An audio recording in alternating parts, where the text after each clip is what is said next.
Okay, top five, or at least my top five strategies to overcome writer's block. So, this is based on my experience and my clients' experience when I help them overcome writer's block. And so far, this has been like my top five strategies. So, let's get into it. So, disclaimer, right? Just in case you're not aware or anything like that, this is for fiction writers. This is for anyone who's trying to write a story, anyone who's trying to like complete their outline, their first draft, anything like that, who's trying to like write a book or anything, comic, it could be anything like that, even like a movie script or something like that. This is for you. This is for you. Like, I'm not here for you songwriters or for your article writers or anything like that. Like, I mean, hey, some of these strategies could help you. Like, maybe it will help you still. Like, there's some concepts that overlap with each other, so it might just help you regardless. But yeah, this is mainly focused on like fiction writers or story writers, I should say. So yeah, like I said, the objective is if you're this is to help you if you're struggling to keep your story outline or your first draft, things like that. So yeah, this is the way. This is the way, right?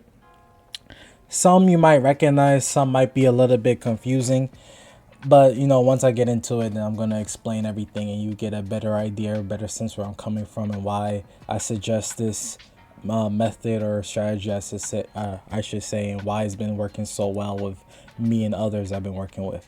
All right, here we go. And also, as you notice, I also have like a bonus one in the end. You know, so technically it's my top six, but the bonus one is like the best one. It's my favorite one. So yeah, let's get into it. Brain dump. Brain dump.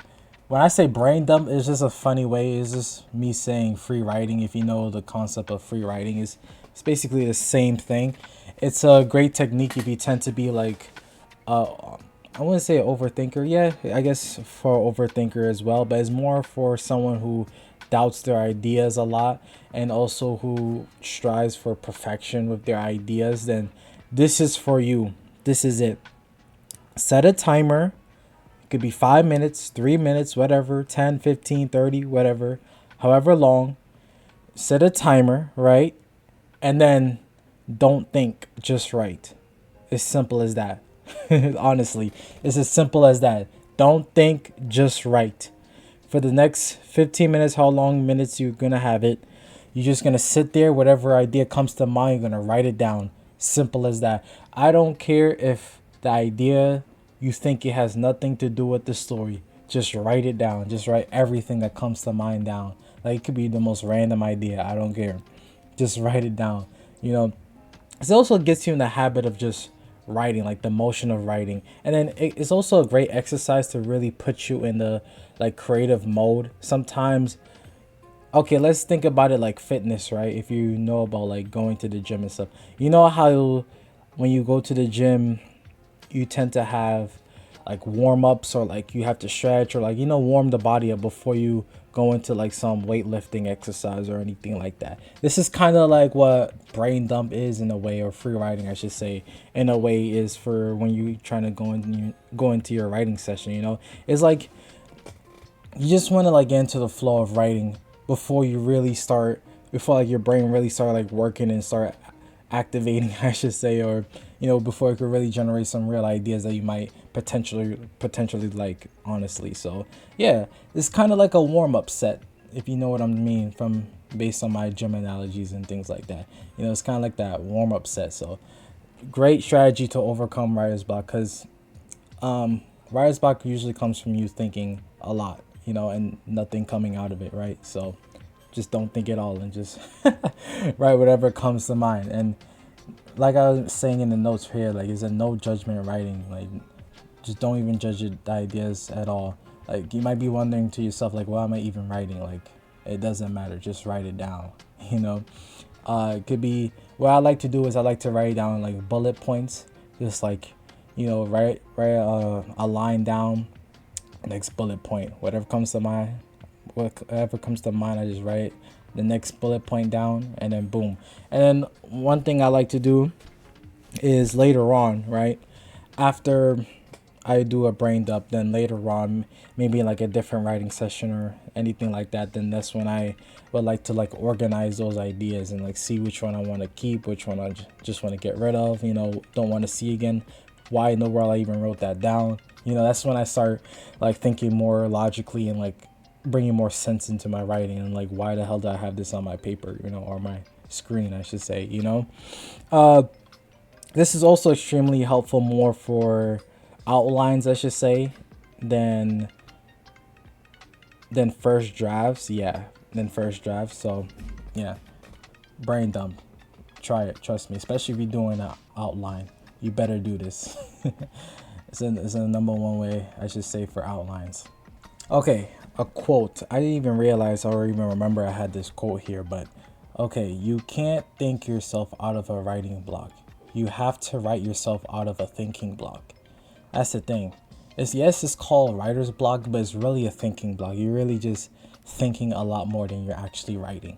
If we're being honest, if we're being truthful, like yeah, it's called writer's block, but it's more of a thinking block if we're being truthful about it. So yeah, the only way you could get yourself out of this thinking block is to write yourself out of it. That's why I recommend this brain dumping and all the other suggestions I have later on in this video. So yeah, stick around and you'll see why I have these suggestions. Now, next thing, what if strategy. If you've seen my last video or one of my videos, I don't know when I'm gonna upload this, but I know a video before this I talked about the what if strategy.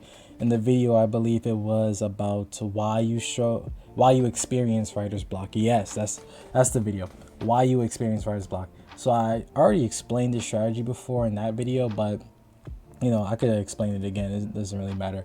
So yeah, it's really, this strategy is about asking yourself what if. This is more like if you have too many ideas for a particular scene, or you have too many ideas for, you don't really, not really sure where to take the story in terms of like, this usually tend to be the case in terms of like the middle of the story, where people don't really know where to take their characters and where to place them to like basically connect the beginning to end, right? So what I like to do is I just ask myself, what if, you know, think about the endless possibilities. I think in my last video I was saying how like think of yourself as like Doctor Strange, you know, from, I think he did this in Infinity War, not in Endgame. Yeah, I think it was Infinity War, when he was like, you know, I thought of all the possibilities that I could take, and there's only one that could really lead to success. Well, you better go through all types of possibilities and see which one is best for you, you know, best for your story, or what you believe is best, you know. So basically, right, it's like this. You go through, you basically write down the original idea of each one. So first idea, second idea, the third idea you have that you could possibly put your characters through for the plot. And then for the first idea, you start asking yourself like, okay, what if I choose this one, right? Then what's gonna be happening? What will be like the sequence of events that's gonna be happening if I go through with this idea? And you just go through the rabbit hole, you know. You just go through the rabbit hole of what this first idea and what these characters be going through. Same with the second idea, same with the third idea.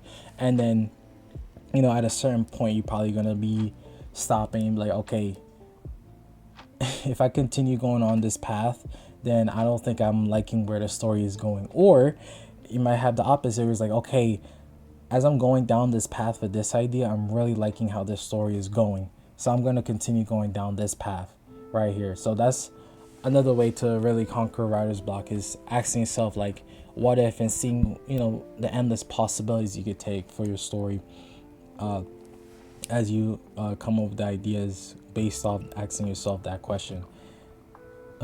Exploring the possibility you take your story, blah blah blah blah. Decide whether you, okay. I explained all this. Okay, next. Asking questions. Underrated. This is so underrated.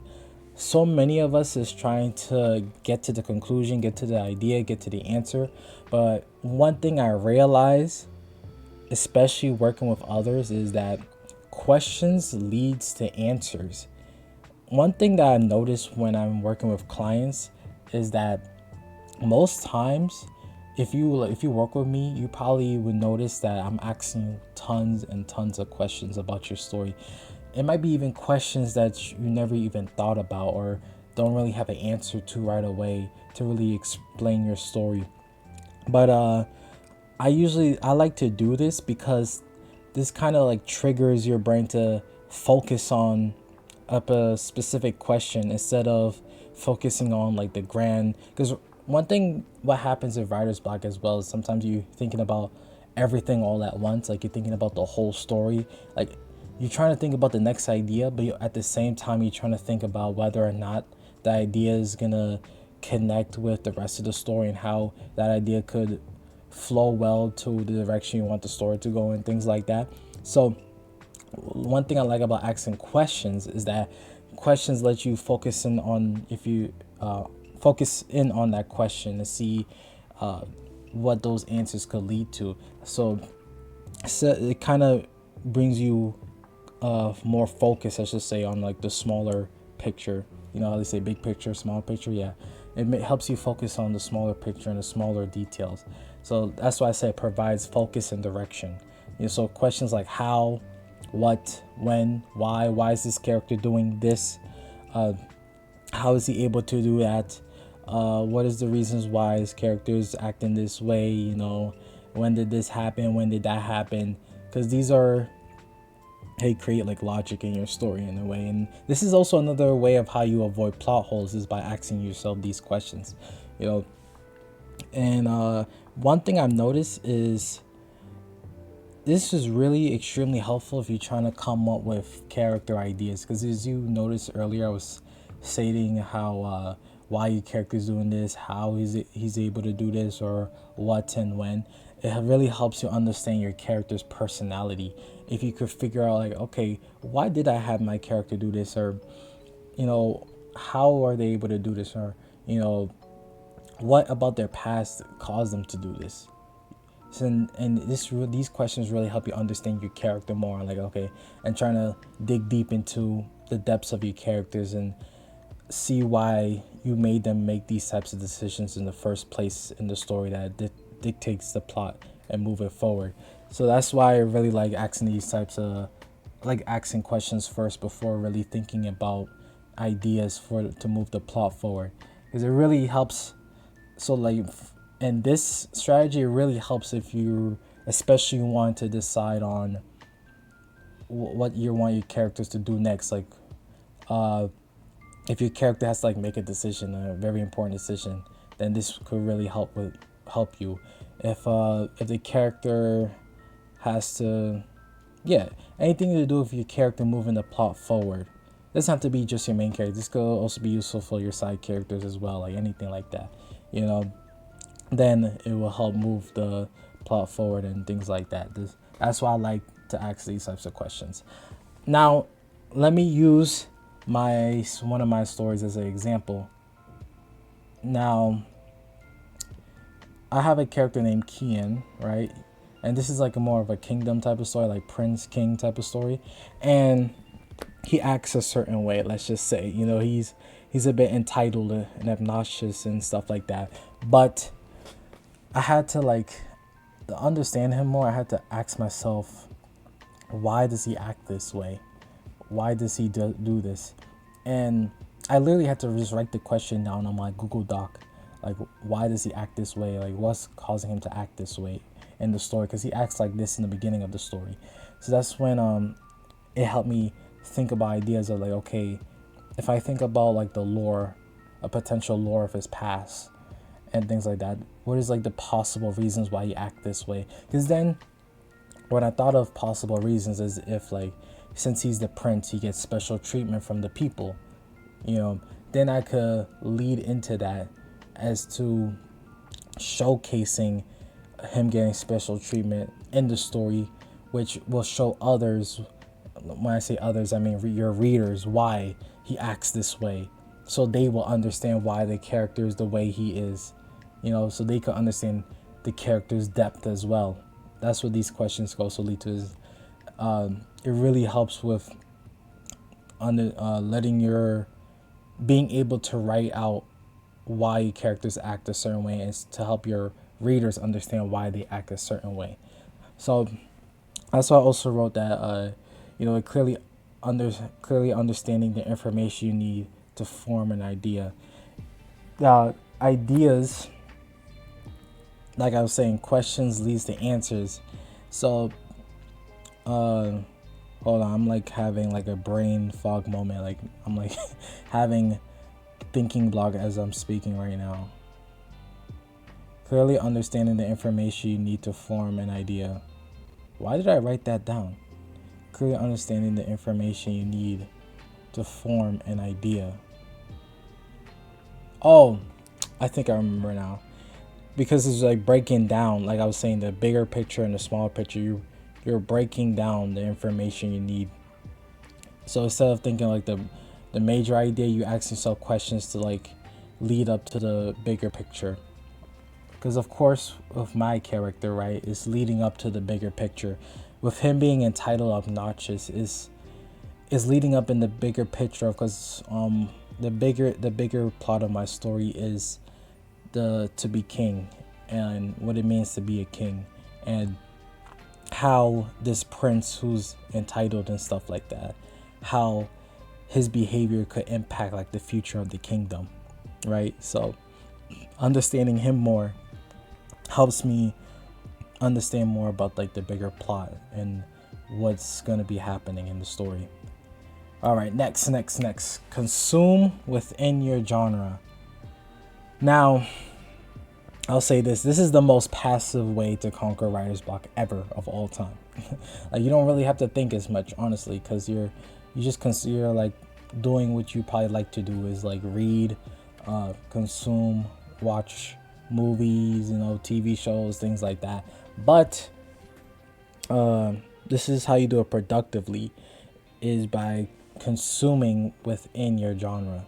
So whatever you're writing, right, whatever story you're writing, just consume whatever is like similar to your story and what you're writing.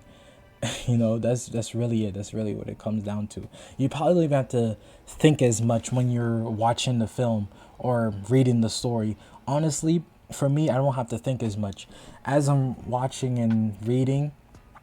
Ideas for my story just come along as I'm watching it, and it's not like I'm plagiarizing either as I'm consuming. I'm not just like taking the entire idea, because one thing you got to think about too is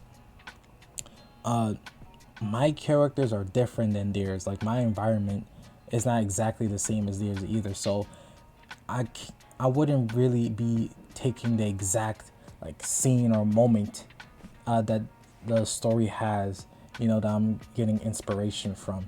So it's all about just like finding inspiration and putting your own spin to it. Uh,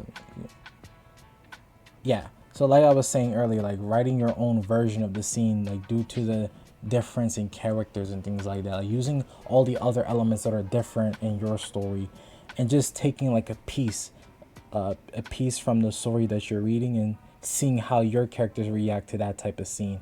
And it probably most likely will be different. So it will become like your own unique version of it in the first place. So like I was saying, using what you consume to seek possibilities to write a particular scene. So basically, like it really helps a lot. And like, because sometimes with writer's block, right, since you're thinking too much, sometimes it's hard for you to really think about much possibilities. Because it's like right now you're thinking, you can't think of anything. Honestly, that's really what's going on. You really can't think of anything. So with this now is like, when you're consuming something within your genre, is like, oh, I see, this is something I could potentially do for my story in the first place, and then this could really help a lot. One thing I like to do is I like to take small little pieces. So like I probably watch multiple shows, multiple movies, read multiple books at the same time, and I take like small pieces and combine them. So like, I'll take a small little piece I like about this story here, take a small little piece I like about this other story here, and then I like to combine the two and see how that will mesh up together. Because probably the small little pieces combining those two fits much better for my story if those two come together. If you know, I guess, like connecting the puzzle pieces that you see from different stories. So, once again, I'm going to use my story as an example. The concept of good prince, bad king. Now, that's pretty common, right? Like in the if you read a lot of medieval kingdom type of stories, it's a lot of good prince, bad king. Like prince get kicks out of kingdom or things like that, and he has to like come back and save the kingdom or whatever. That's pretty common. Let's be honest. That's pretty common. What I did, right, is kind of flipped it. I flipped it in a way. So it's funny because originally I had it as good prince, bad king, but I was like, man, there's so many of those. Let me just flip the script. So I made it where it's like bad prince, good king. So my prince is entitled. People don't really like him as much. They think he's like full of himself and he thinks he's special just because he's the prince and he's the future king. Like no matter what, he's gonna be king of the castle. But the king is really he's truly honorable. Like he has respect. People love him. He's for the people. And the conflict I have is since I flipped it, the conflict is not about saving the kingdom. It's about preventing the kingdom from falling down. Because right now the kingdom is in its golden age, but because of the council, they see how the prince is acting, and they could tell that this could potentially cause problems in the future.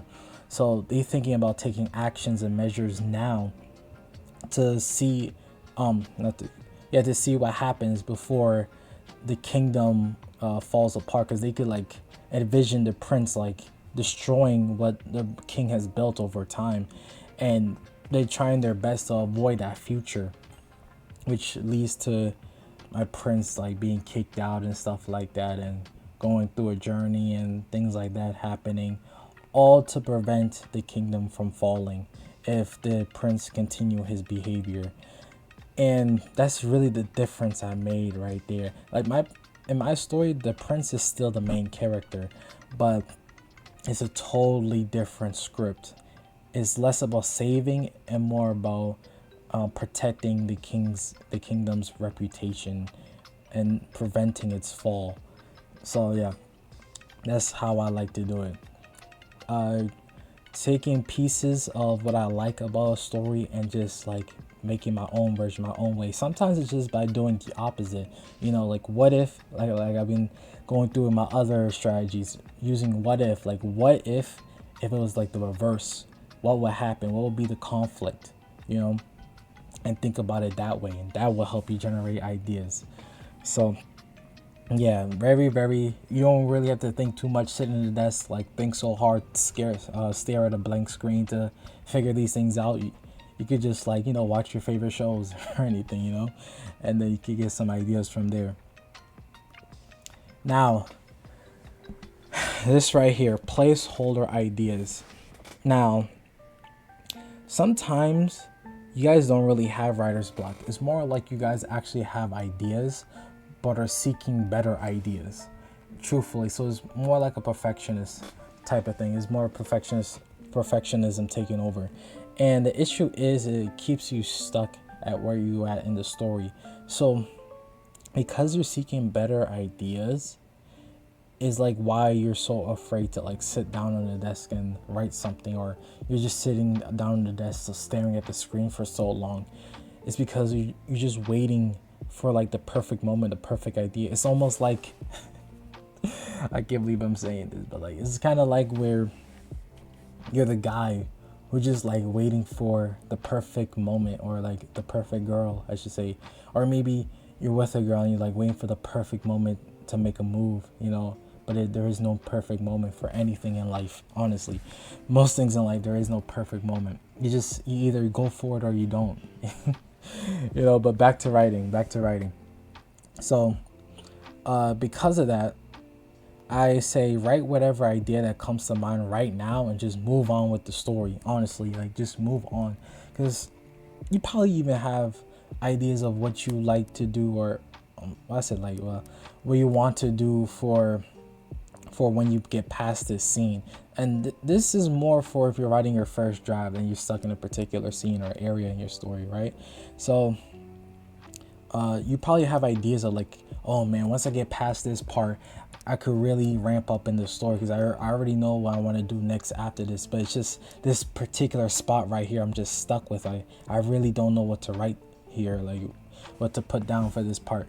So just write whatever comes to mind. Like, it could be the simplest idea ever that might not even, like, you think that because it's so simple that this is what's gonna make readers stop reading your story, you know. like you know. And no, the thing is, one thing you have to remember is that you're in the drafting process. So if this is your first draft, right, it doesn't really, it doesn't mean that, okay, once you're done with this draft, you're gonna have to turn it in and turn this whole thing into like print and paper, and or like post it online for people to read. This is your first draft. You have to remember that you can always go back and edit it later. You could always change the idea later once you think of a better idea. And you gotta utilize momentum, I should say. And this is what I'm saying, is you gotta utilize momentum. You don't want to let this particular scene stop your momentum of writing the story or being able to formulate ideas for the other scenes that you might have more ideas for. But since you're stuck with this scene, you feel like you can't really move on to the future scenes and plot lines that you feel like you have more ideas for. And so, like, when you stop, you kind of stopping your momentum, and when you stop your momentum, that's when the writer's block get worse and worse. The less you write, the worse writer blocks gets over time. So that's why I always say to keep writing. Like, that's the main reason why I have the whole brain dump strategy in the first place, to just keep you writing, because the more you write, the less writer's block you'll get, if I'm being truthful. But yeah, so just write like the simplest idea. It doesn't really matter how simple the idea is. You could be just telling exactly how it is, like in the most simplest form, and then moving on, right? And then come back when you have a better idea. Just highlight it. I don't know, just put a highlight on it and move on. The first draft doesn't have to be perfect. Remember that. The first draft doesn't have to be perfect. Just keep telling yourself that every time you go back to that scene and you can't think of the perfect, great idea that will, emotionally trigger your audience. So yeah, that's like the best way I could say to when it comes to being stuck in a particular scene, and especially when you're in your first draft, just move on and come back later, like on the second draft or something like that. Yeah, just do that. Come on, man. And then the bonus, share your story with someone, aka brainstorming with someone that understands your story. That's like number one.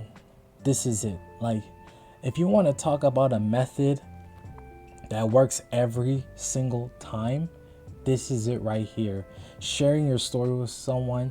I know you see the word steroids right here, but this is literally what it feels. It's like,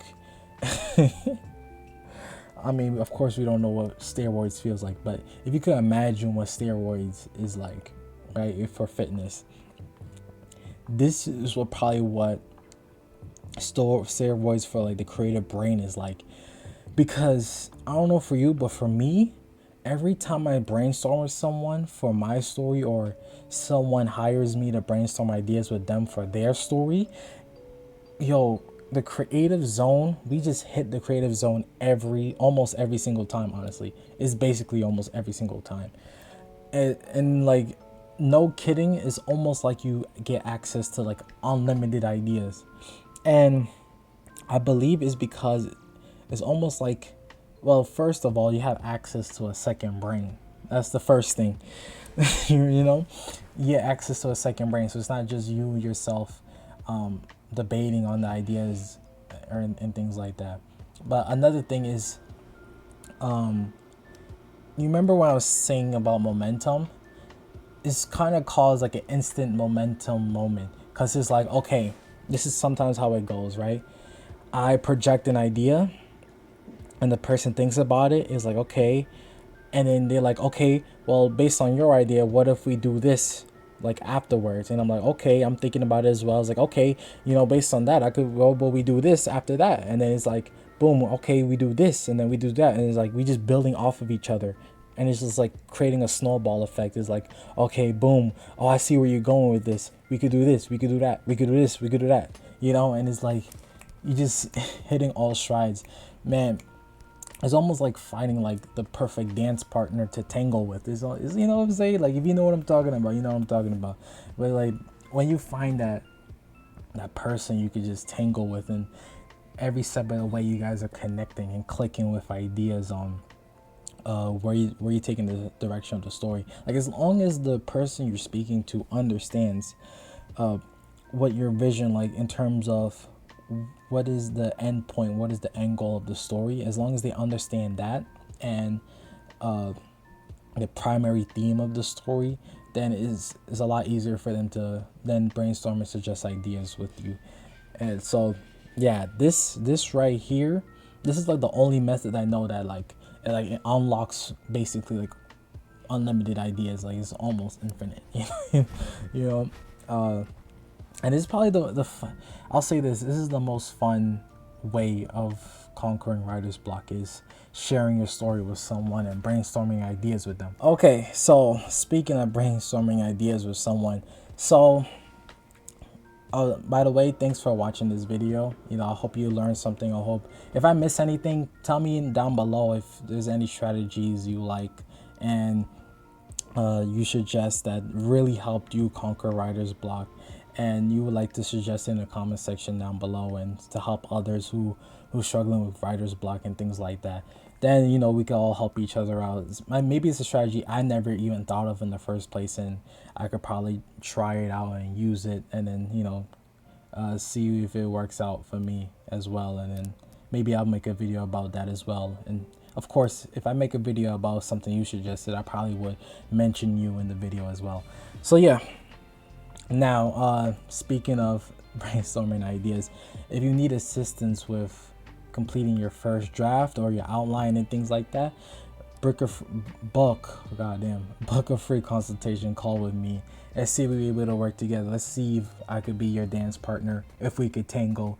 See if I have an understanding of your story, what direction you want your story to go, and then, you know, see if we'll be able to work together and make a plan on how we able to complete the outline and complete the first draft in the future down the line. So yeah, click the link down below if you're interested. You know, leave in the comment section down below anything about this video. Yeah, like and subscribe, do anything like that, and you know, thanks for watching.